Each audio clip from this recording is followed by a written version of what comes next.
Assalamualaikum warahmatullahi wabarakatuh. Salam sejahtera untuk kita semua.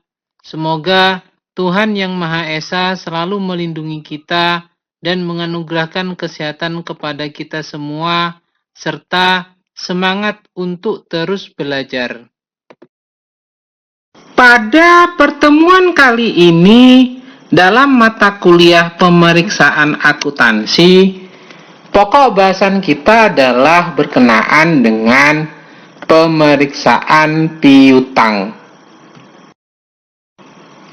Oleh karena itu, dalam pertemuan kali ini, bahasan yang akan kita lakukan yaitu meliputi dari pengertian piutang, lalu dilanjutkan dengan bahasan mengenai tujuan dilakukannya pemeriksaan piutang, dan dilanjutkan dengan bahasan mengenai ciri dari internal kontrol yang baik untuk piutang, dan dilanjutkan dengan bahasan mengenai prinsip akuntansi yang berlaku umum dalam penyajian piutang di neraca, dan dilanjutkan dengan prosedur pemeriksaan piutang.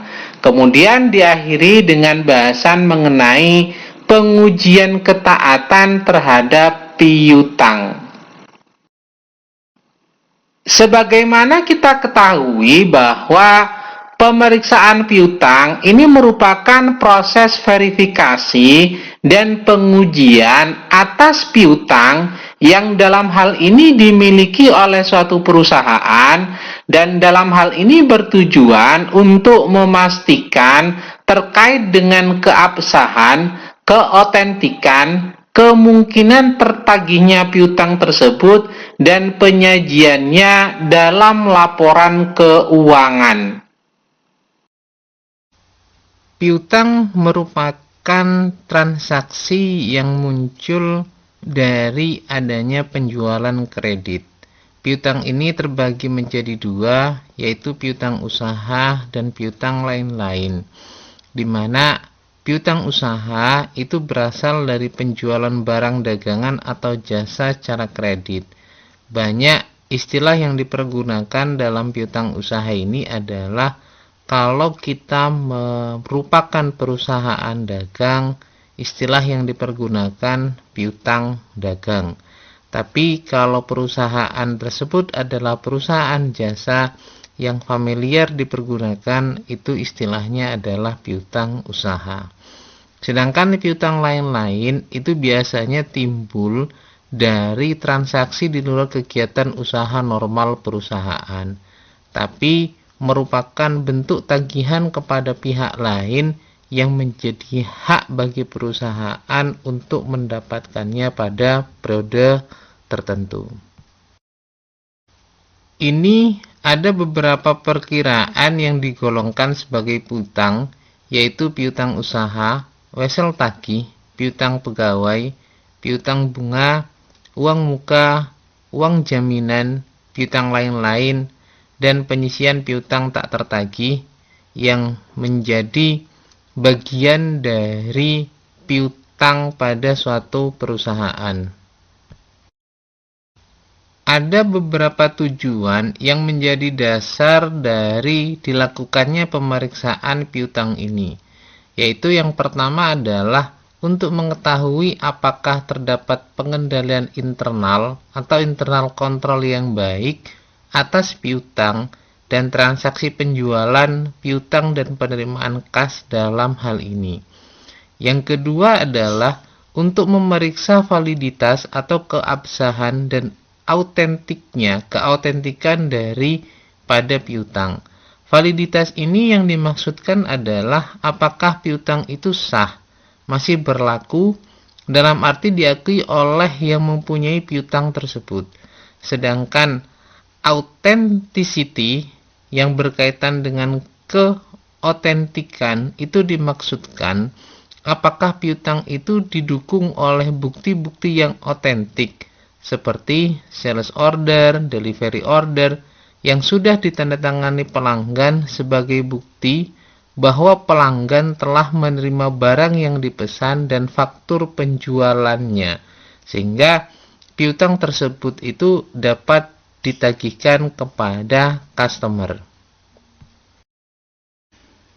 Tujuan ketiga dalam pemeriksaan piutang ini adalah untuk memeriksa kemungkinan tertagihnya piutang tersebut dan cukup tidaknya perkiraan penyisihan piutang tak tertagih bila mana dimungkinkan piutang tersebut itu tidak dapat ditagih kepada customer. Tujuan yang keempat, untuk mengetahui apakah ada kewajiban bersyarat yang timbul karena adanya pendiskontoan wesel tagih. Karena dalam diskonto wesel tagih ini ada beberapa hal yang kadang dipersyaratkan untuk dapat melakukan penagihan terhadap wesel tersebut. Yang terakhir, yang kelima adalah untuk memeriksa apakah penyajian piutang di neraca sesuai dengan prinsip akuntansi yang berlaku umum di Indonesia. Karena dalam mencatat neraca tersebut yang disajikan pada akun neraca untuk piutang ini harus memenuhi standar akuntansi keuangan, prinsip-prinsip yang sudah disyaratkan dalam standar akuntansi keuangan tersebut. Karena tujuan awal dari pemeriksaan piutang ini adalah untuk mengetahui apakah ada internal kontrol yang baik dalam penerapan transaksi piutang, maka ada beberapa ciri internal kontrol yang baik untuk piutang, yaitu yang pertama adalah adanya pemisahan tugas dan tanggung jawab antara yang melakukan penjualan, mengirimkan barang, melakukan penagihan, memberikan otoritas atas penjualan kredit, membuat faktur penjualan, dan melakukan pencatatan. Pada fungsi-fungsi tersebut harus dilakukan pemisahan tugas dan tanggung jawabnya agar tidak terjadi yang namanya kong kali kong antara para pihak yang memiliki tugas dan tanggung jawab tersebut. Yang kedua, digunakannya formulir-formulir yang bernomor urut tercetak. Misalnya sales order atau pesanan penjualan, sales invoice atau faktur penjualan, surat pengiriman barang, kredit memo atau kwitansi. Itu lebih baik menggunakan formulir yang bernomor urut tercetak, sehingga ketika ada beberapa formulir yang notabene-nya tidak sesuai dengan urutan, akan kita ketahui kemana formulir tersebut itu dipergunakan, sehingga dapat dipertanggungjawabkan oleh para pihak yang memiliki tugas untuk menerbitkan formulir-formulir tersebut. Ciri internal kontrol berikutnya yang ketiga yaitu digunakan daftar harga jual atau price list, dan setiap penyimpangan dari price list tersebut dibuat ketentuan dan persetujuan. Terutama setiap diskon yang diberikan kepada pelanggan harus disetujui oleh pejabat perusahaan yang berwenang, sehingga adanya perbedaan harga yang diberikan kepada customer dari daftar harga jual, terutama pemberian diskon, itu harus ada persetujuan dari pejabat perusahaan yang berwenang. Yang keempat, diadakannya sub buku besar piutang atau kartu piutang untuk masing-masing pelanggan yang selalu diupdate setiap periodenya. Ini untuk kita dapat mengetahui masing-masing pelanggan masih memiliki kewajiban kepada perusahaan sebesar berapa setiap periodenya. Dan yang kelima adalah setiap akhir bulan dibuat aging schedule piutang atau analisis umur piutang. Hal ini penting untuk mengetahui atau menerapkan yang namanya kebijakan terkait dengan adanya piutang tidak tertagih. Selanjutnya adalah yang keenam, bahwa setiap akhir bulan jumlah saldo piutang dari masing-masing pelanggan itu dibandingkan dengan jumlah saldo piutang menurut buku besar. Karena catatan masing-masing pelanggan itu kalau terakumulasikan maka jumlahnya akan sama dengan catatan yang ada pada buku besar. Yang ketujuh, setiap akhir bulan dikirim monthly statement of account kepada masing-masing pelanggan sebagai bentuk laporan dan koreksi bila mana dalam pencatatan perusahaan itu berbeda dengan catatan pengakuan piutang pada pelanggan. Kalau misalnya terjadi perbedaan antara catatan perusahaan dengan pengakuan pelanggan, maka dapat dilakukan investigasi terkait dengan perbedaan tersebut. Apa yang kira-kira menyebabkan terjadinya perbedaan pencatatan tersebut? Semisal, kalau misalnya secara administratif ada maladministrasi, maka akan kita ketahui terjadinya perbedaan itu di mana secara administratif. Tapi semisal ada pembayaran dari pelanggan yang tidak disetorkan kepada perusahaan, maka kita akan mengetahui adanya pihak yang korupsi atau melakukan manipulasi terhadap catatan piutang pelanggan. Yang kedelapan adalah uang kas, cek atau giro yang diterima dari pelanggan itu harus disetor ke bank dalam jumlah seutuhnya paling lambat keesokan harinya. Karena dengan melakukan penyetoran ke bank dalam jumlah yang seutuhnya, ada dua manfaat yang diperoleh oleh perusahaan. Manfaat yang pertama adalah kita dapat menelusuri sesuai dengan jumlah yang diberikan atau ditagihkan kepada pelanggan. Dan yang kedua, manfaatnya adalah pada saat disetorkan ke bank akan meminimalisir terjadinya kehilangan uang kas, cek atau giro dari pelanggan tersebut.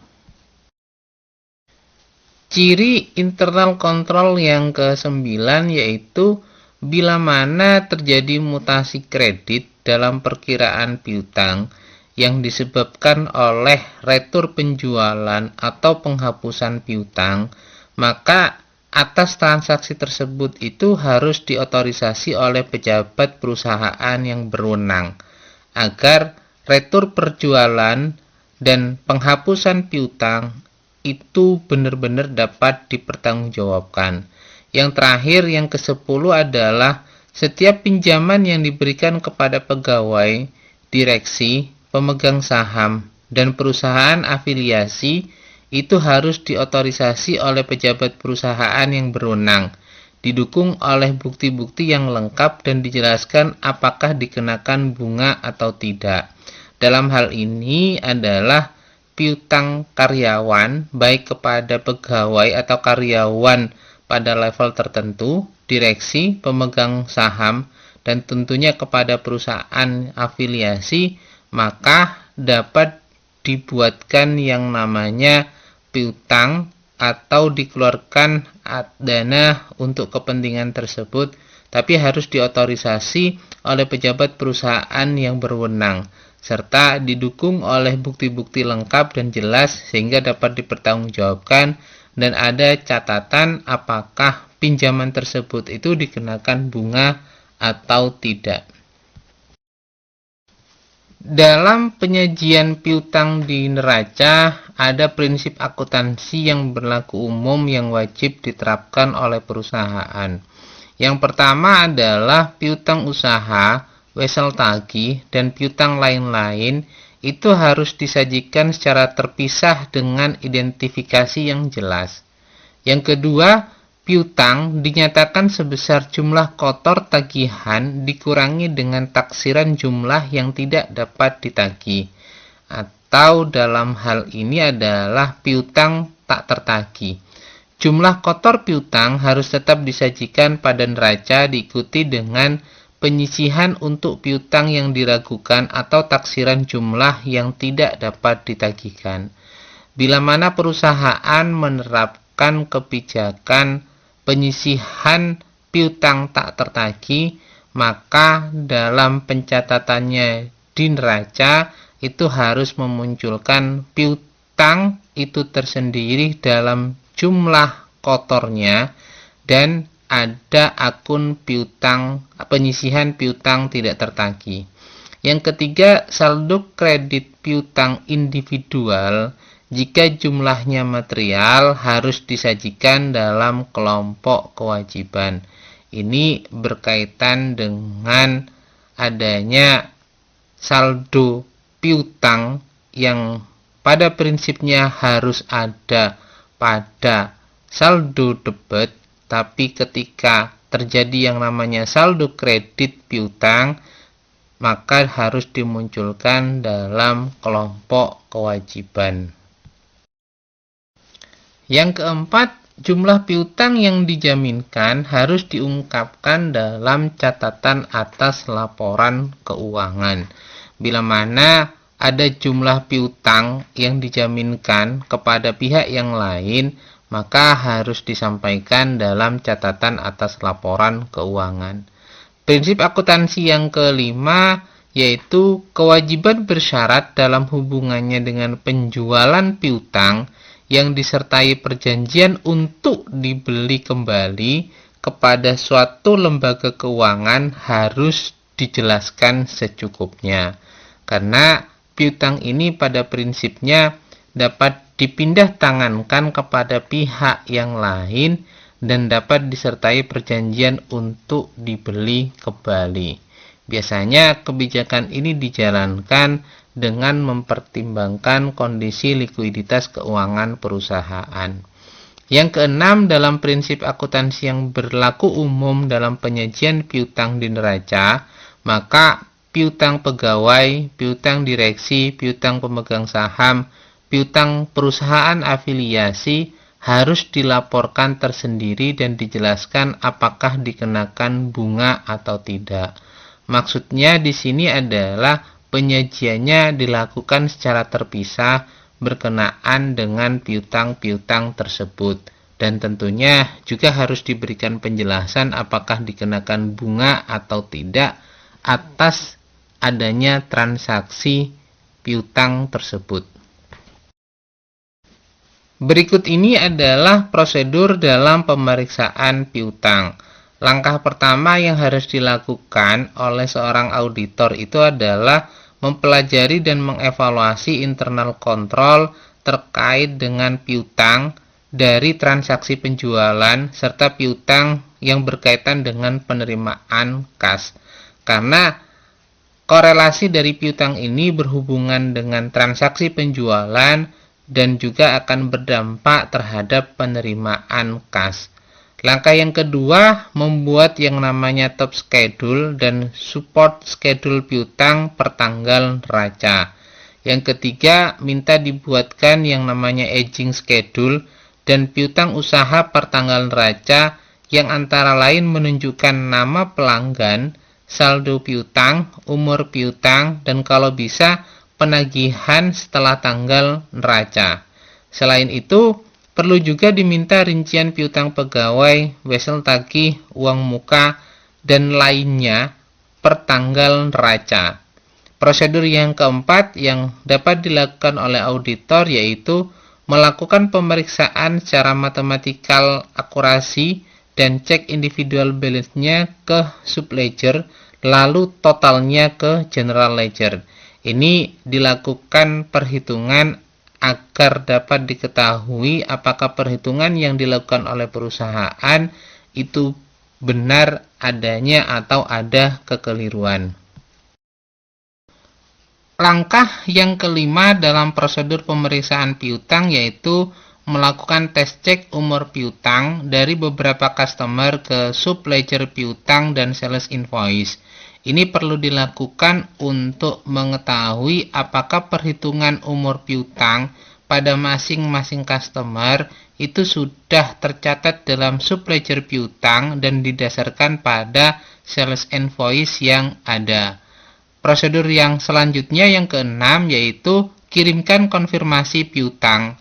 Tentunya dalam hal ini kita harus menentukan terlebih dahulu dasar pemilihan pelanggan yang akan dikirim surat konfirmasi. Apakah kita akan mengirimkan surat konfirmasi piutang kepada seluruh pelanggan atau pada pelanggan tertentu sebagai sampel acak dari pelaksanaan pemeriksaan piutang ini.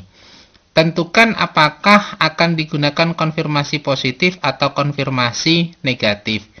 Bila mana kita menggunakan konfirmasi positif, maka pihak auditor itu harus menunggu konfirmasi atau surat balasan dari pelanggan untuk menentukan bahwa catatan piutang pada pelanggan tersebut itu benar adanya. Biasanya konfirmasi positif ini yang dikirimkan jumlahnya itu tidak dicantumkan, maka diminta pihak pelanggan itu untuk mengirimkan nilai piutang yang tercatat di mereka. Sedangkan kalau menggunakan konfirmasi negatif, itu surat yang dikirimkan bila mana nilainya sama, maka pihak pelanggan tidak perlu melakukan konfirmasi kembali kepada pihak perusahaan. Sehingga asumsinya bila tidak ada konfirmasi, maka nilai piutang tersebut itu dinyatakan benar. Cantumkan nomor konfirmasi baik di skedul piutang maupun di surat konfirmasi. Ini untuk melakukan tracking bahwa customer tersebut sudah dilakukan konfirmasi atau belum. Jawaban atas konfirmasi yang berbeda harus diberitahukan kepada klien untuk dicari perbedaannya di mana, apakah terjadi kesalahan pencatatan di perusahaan atau pada catatan pelanggan itu sendiri. Terus kita membuat ikhtisar atau summary dari hasil konfirmasi tersebut. Itu langkah yang berkaitan dengan konfirmasi piutang dalam prosedur pemeriksaan piutang. Selanjutnya, langkah yang ketujuh adalah periksa scan collection dengan memeriksa buku kas dan buku penerimaan kas untuk periode sesudah tanggal neraca sampai mendekati tanggal penyelesaian pemeriksaan lapangan. Langkah yang ke-8, periksa apakah ada wesel tagih yang didiskontokan untuk mengetahui adanya contingent liability, artinya kewajiban yang bersyarat terkait dengan adanya wesel tagih tersebut. Prosedur yang ke-9, melakukan pemeriksaan dasar penentuan allowance for bad debt atau alokasi piutang tidak tertagih dan periksa apakah jumlah yang disediakan oleh klien sudah cukup. Dalam arti tidak terlalu besar dan tidak terlalu kecil. Biasanya penyisihan piutang tidak tertagih ini didasarkan pada umur piutang sehingga pihak perusahaan dapat menentukan besar dan kecilnya alokasi penyisihan piutang tak tertagih tersebut.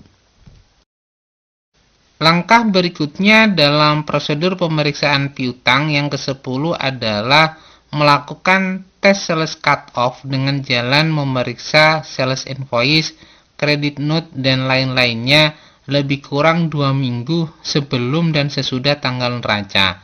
Pemeriksaan ini dilakukan untuk mengetahui apakah barang-barang yang dijual melalui invoice sebelum tanggal neraca sudah dikirim per tanggal neraca. Kalau belum dikirim, cari tahu alasannya kenapa pada tanggal neraca tersebut, semisal cut off-nya pada 31 Desember, itu belum dilakukan pengiriman barang sesuai dengan sales invoice tersebut. Periksa apakah ada faktur penjualan dari tahun yang diperiksa yang dibatalkan pada periode berikutnya. Sehingga kita akan mengetahui bahwa barang yang tidak dikirim itu disebabkan karena molornya pengiriman atau dilakukan pembatalan terhadap transaksi tersebut. Langkah yang ke-11 adalah melakukan pemeriksaan terhadap notulen rapat, surat-surat perjanjian, jawaban konfirmasi bank, dan korespondensi file untuk mengetahui apakah ada piutang yang dijadikan sebagai jaminan kepada pihak yang lain. Prosedur pemeriksaan piutang yang berikutnya Yang ke-12 adalah periksa apakah penyajian piutang di neraca dilakukan sesuai dengan prinsip akuntansi yang berlaku umum di Indonesia, yaitu didasarkan pada standar akuntansi keuangan. Dan yang terakhir, yang ke-13, ketika kita sudah melakukan semua prosedur pemeriksaan piutang, maka dapat ditarik kesimpulan mengenai kewajaran dari saldo piutang yang diperiksa. Apakah saldo piutang yang tercatat di neraca tersebut dinyatakan wajar atau tidak sesuai dengan bukti pemeriksaan yang telah dilakukan oleh auditor. Dalam melakukan pengujian ketaatan atau compliance test terhadap transaksi piutang, ada beberapa hal yang dapat dilakukan.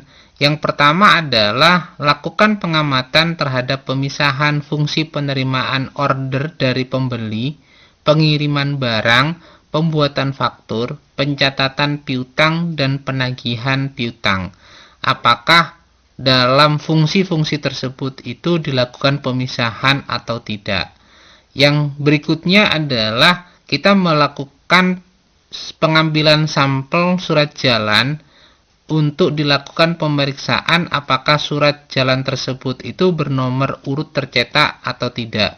Terus dilakukan pemeriksaan apakah surat jalan tersebut sudah diotorisasi oleh pejabat perusahaan yang berwenang dan telah ditandatangani oleh pelanggan sebagai bukti bahwa pelanggan telah menerima barang yang telah dikirim. Karena kita mengkhawatirkan bahwa walaupun surat jalan tersebut itu sudah ditandatangani atau diotorisasi oleh pejabat berwenang, tapi barang tersebut itu tidak sampai kepada pelanggan, sehingga dibutuhkan bukti bahwa pelanggan telah menerima barang yang dikirim tersebut. Setelah memeriksa surat jalan, maka selanjutnya itu adalah memeriksa sampel faktur penjualan atau sales invoice. Dalam hal ini kita memeriksa apakah faktur penjualan tersebut itu bernomor urut tercetak atau tidak. Terus dilakukan pemeriksaan kelengkapan dokumen pendukungnya seperti sales order, derivative order, dan bandingkan apakah jumlah dalam faktur sesuai dengan jumlah dokumen pendukung. Ini berkaitan dengan nilai nominal dan jumlah kuantitas barang yang dikirimkan tersebut. Periksa perhitungan matematisnya dari faktur penjualan dan dokumen pendukung. Dikhawatirkan terkait dengan penjumlahan ataupun perkalian pada faktur tersebut itu ada yang salah. Nah, selanjutnya periksa apakah harga jual, syarat penjualan, dan potongan yang tercantum dalam faktur penjualan sesuai dengan kebijakan perusahaan. Khawatir harga jual yang ditetapkan sebagaimana yang disampaikan tadi ada diskon yang diberikan. Kalau memang ada diskon yang diberikan, maka apakah hal tersebut itu sudah diotorisasi oleh pejabat terkait di perusahaan tersebut. Selanjutnya, dari sampel faktur penjualan tersebut dilakukan pemeriksaan apakah penjualan kredit yang terjadi tersebut itu telah diotorisasi oleh pejabat perusahaan yang berwenang atau belum. Dan telusuri pencatatan faktur ke dalam buku penjualan dan kartu piutang. Apakah transaksi tersebut itu sudah dilakukan penjurnalan dan pencatatan ke buku besar serta kepada kartu piutang untuk masing-masing pelanggan, sehingga kita akan mengetahui alur atau kepatuhan dari transaksi piutang tersebut. Mungkin itu dulu paparan yang dapat saya sampaikan. Mudah-mudahan dapat dipahami dengan baik. Bila ada hal yang kurang berkenan, saya mohon maaf sebesar-besarnya. Saya akhiri, wabillahi taufik wal hidayah. Wassalamualaikum warahmatullahi wabarakatuh.